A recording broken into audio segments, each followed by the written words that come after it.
अस्सलाम वालेकुम जी, welcome to my channel. It's me Shani Shahi.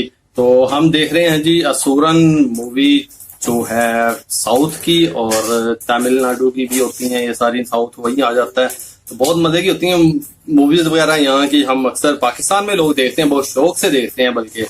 तो सबसे पहले जो देखी थी, मेरा ख्याल है डॉन नंबर 1 देखी थी, ये सूर्या भाई वाली, जो बहुत फेमस हुई थी और पाकिस्तान में बहुत फेमस हुई थी जी, बहुत पसंद की गई थी, सबने देखी थी।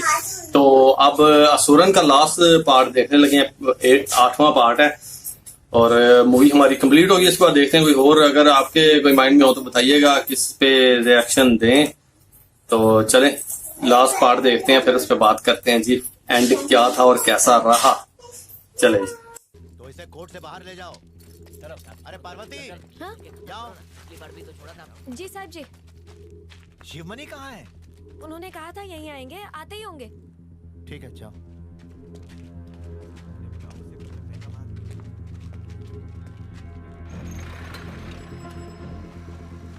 बाबा क्या हुआ? चप्पल दिला दो ना। कितने की है? 30 रुपए। कोई अच्छी दे दे। ये देखो, ये मस्त। ए मन्नू मामा, यहाँ कैसे? किसी से मिलने आया था। ठीक है, संभल के जाना। वो जरूर आएगा। कहाँ है वो? आ रहा है, नाम पुकारने वाले हैं। बस आता ही होगा।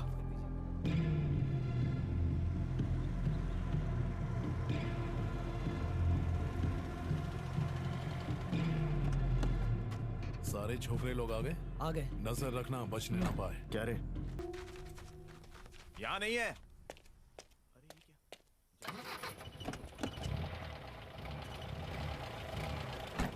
फाइल लाओ मेरी। साहब जी, उसे बस क्या वो आ वकील रहा समझ रखा है मेरी तरह से? मैजिस्ट्रेट है, नहीं रुकेगा वो। कहीं फंस मैंने गया उसे होगा। कहा था कि आज साहब- कोर्ट आ जाना, लेकिन वो नहीं आया। साहब, मजाक फिर बना फंस दिया गए तुम लोगों होंगे। ने। मेरा बैग अंदर रख दो ठीक है सर, बस थोड़ी देर रुक जाते। और वो फाइल देना। शक्ल नहीं देखनी उसकी मुझे।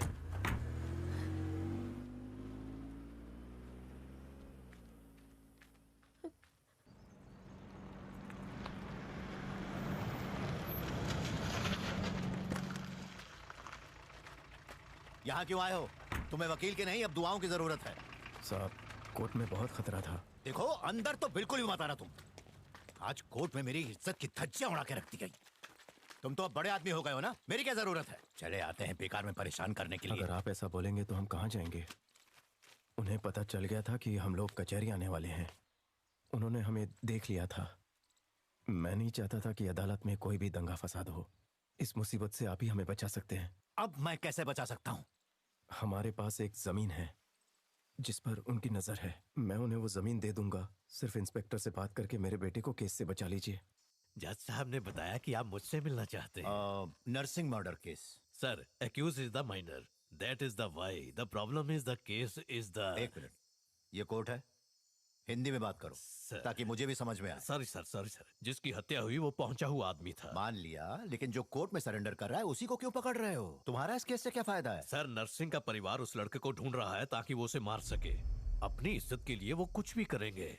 उसे बचाना मेरी ड्यूटी है सर, दैट्स द वाई। इन सब के पीछे शिवमणि की जमीन ही है। बात सही है ना? सर, अगर वो पहले ही दे देता तो 2 लोगों की जान क्यों जाती? उनसे कहो इसके लिए पंचायत से बात करें।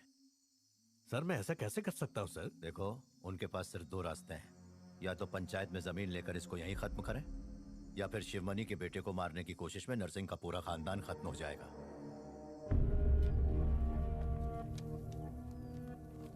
इसका भी अंगूठा लगवाओ। हाँ हाँ, तुम भी लगाओ। अब तुम सब लोगों को पंचों की बात माननी होगी। हमने तो पहले भी मानी थी। तुझे कुछ कहना है? अपन पहले ही बोल चुका है, अपन राजी है। तुम लोग फैसला सुनाओ। साहब, गांव के हजारों लोग हमारे यहाँ काम करते हैं, जिससे गांव वाले और उनके बच्चे भूखे नहीं मरते। और पंचायत है कि इनकी तरफदारी की जा रही है। ए सुबह, चुप बैठना तू। हम यहाँ मामला उलझाने नहीं सुलझाने के लिए आए हैं। तू जबरदस्ती की बात बढ़ा रहा है। पंचायत का फैसला हम लोग मानेंगे। तो तय हो गया, इनके पास यही जमीन थी। नरसिंह की मौत के बदले शिवमणि जमीन दे रहा है, और किसी की मौत का हर जाना जमीन नहीं होती। जबकि शिवमणि के बड़े बेटे को मरवाने की वजह से ही नरसिंह की मौत हुई। न्याय तो ये कहता है कि तुम्हें शिवमणि को हर्जाना देना चाहिए। छोटे बेटे को बचाने के लिए वो अपनी जमीन तुम्हारे नाम कर रहा है। देखो तुम इस केस को खारिज कर देना। जी सर। इस मर्डर की जिम्मेदारी शिवमणि ले रहा है। अब इस हत्या को लेकर कोई भी उसके छोटे बेटे को हाथ नहीं तो लगाएगा। एक काम करो, इसके बेटे को बोलो कि आके हमारे पैर पड़े। हैं? वो जमीन भी दे और तुम्हारे पैर भी पड़े। वो ऐसा करेगा तो केस बंद कर दोगे? बिल्कुल नहीं तो बोलो ना इन लोगों को। मेरा बेटा किसी के पैर नहीं पड़ेगा। ठीक है, कोई बात नहीं, सिर्फ उसे पंचों के सामने बुलवा लो। अरे वहाँ पुलिस वाले भी बैठे हैं यहाँ, उन्होंने पकड़ लिया तो। अरे मन्नू, कैसी बात कर रहा है तू यार? मुझ पर भरोसा रख। भरोसा और पुलिस वाले पर? अरे तुम लोग घबराओ मत, हमारी तरफ से तुम लोग बेफिक्र रहो, लेकिन पुलिस वालों की जिम्मेदारी हम नहीं ले सकते। शिवमणि को बोलो अपने आप को पुलिस के हवाले कर दे। कानूनन जमीन हमारे नाम नहीं होगी। हाँ मेरे को मालूम है, किसके नाम करना है? दगड़ू हमारा नौकर, इसके नाम पर कर दीजिए।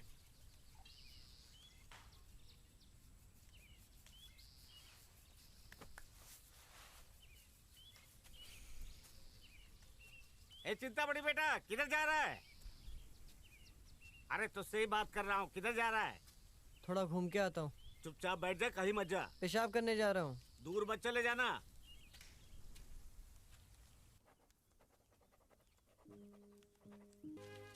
अपने बेटे को बचा कर रखो।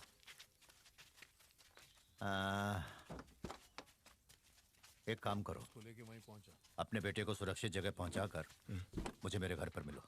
अभी जाना जरूरी है क्या? एक रात रुककर कल सुबह चले जाते। नहीं, जाना जरूरी है।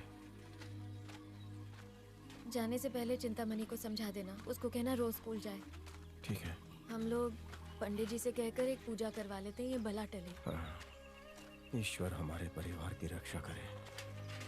तुम उसको यहीं छोड़ के गए थे ना? छोड़ा तो यहीं पर था, पर वो एक जगह रहता कहाँ है, यहाँ वहाँ घूमता रहता है। पंडित जी, चिंतामणि कहाँ है? अरे पेशाब करने गया है। चिंता,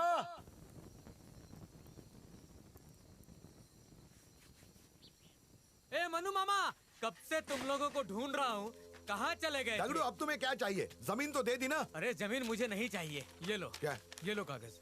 मैंने पूरी जिंदगी उन लोगों के लिए काम किया, यहाँ तक कि अपना हाथ भी गवा दिया। बदले में मुझे क्या मिला? वो लोग मेरे ही जान के दुश्मन हो गए हैं। जब तुम लोग पंचायत में थे ना, उन लोगों ने चिंतामणि को पकड़ लिया था। जिस जगह तेरे बेटे ने नरसिंह को मारा था ना, उसी जगह उसे पटक पटक कर मार रहे हैं। जा उसे बचा ले। अपने लोगों को इकट्ठा करो।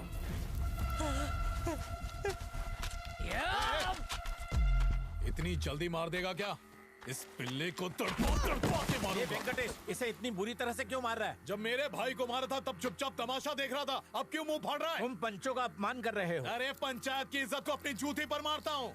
आज इस पिल्ले का मरना तय है। ये सिर्फ तुम्हारा नहीं, गांव का मामला है। आज के बाद हम तुम्हारा साथ नहीं देंगे। अरे अगर तुमने पंचायत की बात नहीं मानी तो तुमको और तुम्हारे परिवार को गांव से निकाल दिया जाएगा। गांव वालों, इसके मामले में मत पड़ना। इस पूरे परिवार ने गांव के नाक में दम कर रखा है।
छोड़ उसको।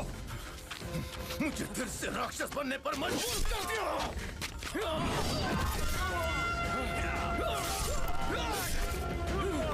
क्या करना? जल्दी दे, जल्दी दे।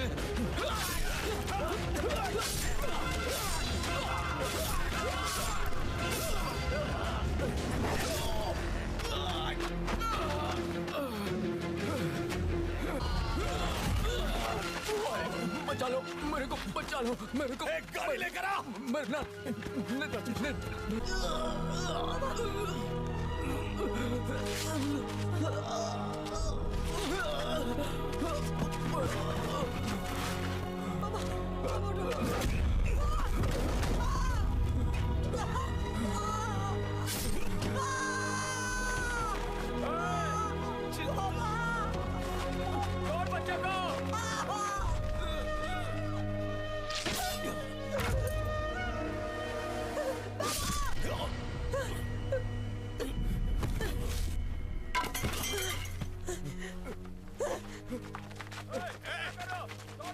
रुको रुको रुको रुको, हम यहाँ लड़ने नहीं आए हैं, बस तुम्हें हमारे लोगों को छोड़ना होगा। अगर तुम लड़ने नहीं आए तो ये हथियार लेकर क्यों आए हो? वो एक बच्चे को मारने के लिए गुंडे लेके आता है और तुम लोग खड़े होकर देख रहे हो जैसे कोई नाच गाना चल रहा है, और हम लोग हथियार भी ना लेके आए। ये दो परिवारों के बीच की लड़ाई है, उन्होंने हम लोगों को मारा है तो हम लोग उन्हें छोड़ देंगे क्या? तुम्हारे परिवार से तो एक ही मरा है, यहाँ तो बहुत मरे। ये भी हमारी गलती है क्या? पंचायत का फैसला किसने तोड़ा? ये देखो बच्चे का क्या हाल किया उन लोगों ने, मर ही जाता वो।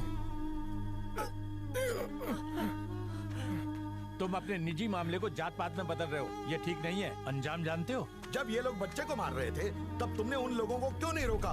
तुम कैसे कह सकते हो हमने नहीं रोका? अगर तुम्हें लगता है ये दो परिवारों के बीच की लड़ाई है तो जाने दो, अगर तुम्हें इसे दो जातियों के बीच की लड़ाई बनानी है तो हम भी तैयार रहेंगे। फिर तुम गलत समझ रहे हो, मेरा ये मतलब बिल्कुल उस दिन गांव के लोगों ने फैसला किया कि वो अमीरी और गरीबी के फर्क को मिटा देंगे और खून खराबा नहीं होने देंगे और एक साथ मिलजुल कर प्यार से रहेंगे। अपनी बहन और माँ का ख्याल रखना अब तो ये उनका सहारा है। ये बहुत बड़ी जिम्मेदारी है बाबा, नहीं कर पाऊंगा। तो कर लेगा। नरसिंह ने मेरे भैया को मारा, ये बात पूरे गांव को पता थी, फिर भी पुलिस ने उसे कुछ नहीं किया, तो उन्हें मारने पर हम क्यों जेल जाए बाबा? और मेरी गलती की सजा आप नहीं भुगतेंगे। मैं आपको जेल नहीं जाने दूंगा, मैं जेल जाऊंगा। जेल जाने की तेरी उम्र नहीं है। गांव की ज्यादातर जमीन पर नरसिंह का कब्जा था, उसकी 10 पीढ़ियां खा सकती थी, लेकिन ज्यादा की हवस में पूरा परिवार ही खत्म हो गया। तू ये गलती मत करना। क्या लाए भैया? मामा मुझे भूख लगी है। भैया इसे कुछ दिला दो। आजा अभी दिलाता हूँ। नहीं जी, मूवी हुई एंड और बहुत ही जबरदस्त थी, बहुत मजे की ये असुरन मूवी थी। तमिल की ये साउथ की जो मूवीज होती हैं बहुत ही जबरदस्त होती हैं, इनकी स्टोरीज वगैरह सब कुछ मुझे तो बहुत मजे की लगी। आप लोग भी कमेंट में जरूर बताइएगा कैसी लगी आप लोगों को। तो चले नेक्स्ट वीडियो देखते हैं, कोई मूवी वगैरह कोई अच्छी सी हो जो पहले उसकी स्टोरी वगैरह मैं पढ़ूंगा, उसके बारे में पता लगे, कोई इंटरेस्टिंग सी होगी तो फिर उस पर रिएक्शन देंगे। चलेंगे, अपना बहुत ख्याल रखें, तो हमें याद रखें। ओके जी, बाय बाय, टेक केयर, अल्लाह हाफिज।